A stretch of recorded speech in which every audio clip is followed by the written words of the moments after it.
Our group researched the topic of euthanasia for our assignment. What is euthanasia? Euthanasia is defined as the painless killing of a patient suffering from an incurable and painful disease or an irreversible coma. It can also be referred to as mercy killing or assisted suicide. There are three types of euthanasia: voluntary, non-voluntary, and involuntary. Voluntary euthanasia is conducted with the consent of the patient and is generally requested. Non-voluntary euthanasia is conducted where the consent of the patient is unavailable, which could be due to a variety of reasons. Involuntary euthanasia is conducted against the will of the patient. Euthanasia can be further broken down into passive and active euthanasia. Passive euthanasia entails the withholding of common treatments which are required to sustain life, such as antibiotics. Active euthanasia entails the use of a lethal substance or forces to end a life. A brief history of euthanasia. It is believed that euthanasia originated from ancient Greece and Rome during the 5th century BC. Abortion and mercy killings were performed around this time, as well as the administration of poison to end a patient's life. During the Middle Ages, euthanasia was frowned upon and out of the question. Then in the 17th and 18th century, although euthanasia was up for discussion, people still rejected the idea of intentional killing of a person that was suffering. Thoughts about euthanasia were put on hold during World War II. Hitler used this method to kill hundreds of thousands of people. America grew less fond of euthanasia for this reason. Today, there are only a handful of countries that have legalized this practice, and it is still a topic that many people do not approve of. Is there a need for it? Euthanasia can undoubtedly save someone from a horrific and drawn-out death. However, it is not a perfect process.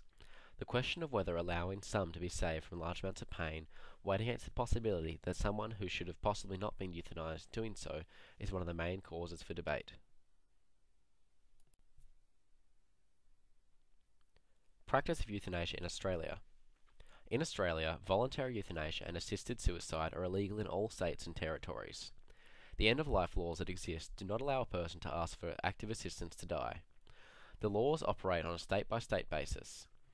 The Advanced Medical Directive and Power of Attorney laws that contain the end-of-life laws describe a list of various treatments that a person has decided would be unacceptable to them, and also dictate strategies to ensure the patient's voice gets heard if they are unable to communicate by appointing someone to make medical decisions for them.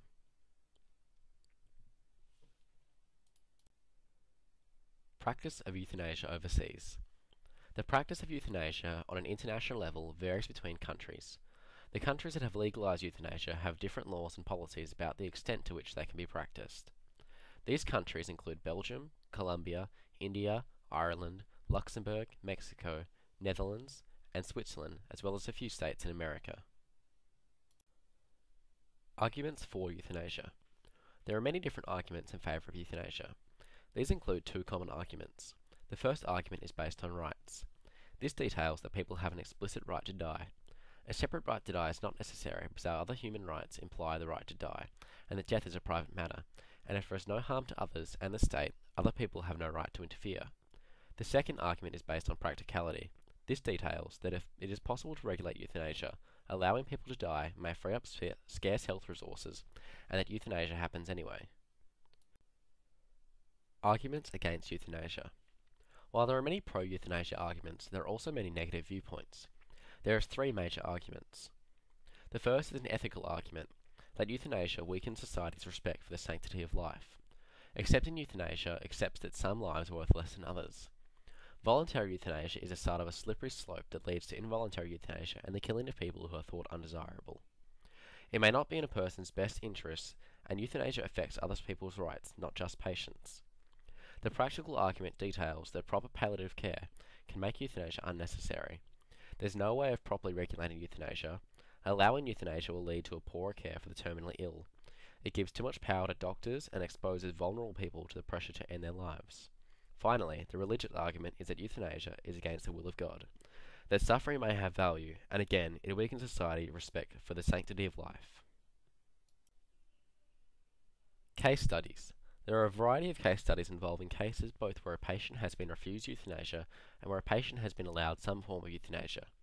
A Texas family in early 2014 had to make an ongoing, agonizing decision about their 19-month-old daughter Natalie after she became brain dead following an accident in their family pool. Natalie fell in the pool in the backyard of the family home for around 60 minutes, being left without oxygen. Although the once happy, healthy girl was revived, the oxygen starvation left her brain dead, and doctors said that she would likely not survive. Although the hospital's ethics committee agreed that the humane thing to do was to let Natalie go, there weren't any other legal options under Texas law but to withhold nutrition. This was a nice way of saying that they would starve the toddler to death. It took almost 9 excruciating days for the little girl to die after the hospital stopped feeding her intravenously. A retired arts teacher committed suicide at the Dignitas Clinic in Switzerland after she grew weary of the pace of modern life and how technology was changing society. The 89-year-old felt that her failing health, as well as the belief that people were becoming robots attached to their gadgets, gave her little reason to live. Anne had suffered from worsening health in recent years, but was neither terminally ill nor disabled. Her case will stoke the ongoing debate over balancing a right to die against the dangers that vulnerable people could be exploited. A keen environmentalist, she also said that she worried about the impact of overcrowding and pollution on the planet, adding that the only thing that gave her pleasure was feeding birds in her garden in Sussex, which had become very difficult in her life. Anne's niece assisted with her application and journey to the clinic in Switzerland, and although it is legal, may be faced with legal action. This concludes our presentation. Thank you for listening.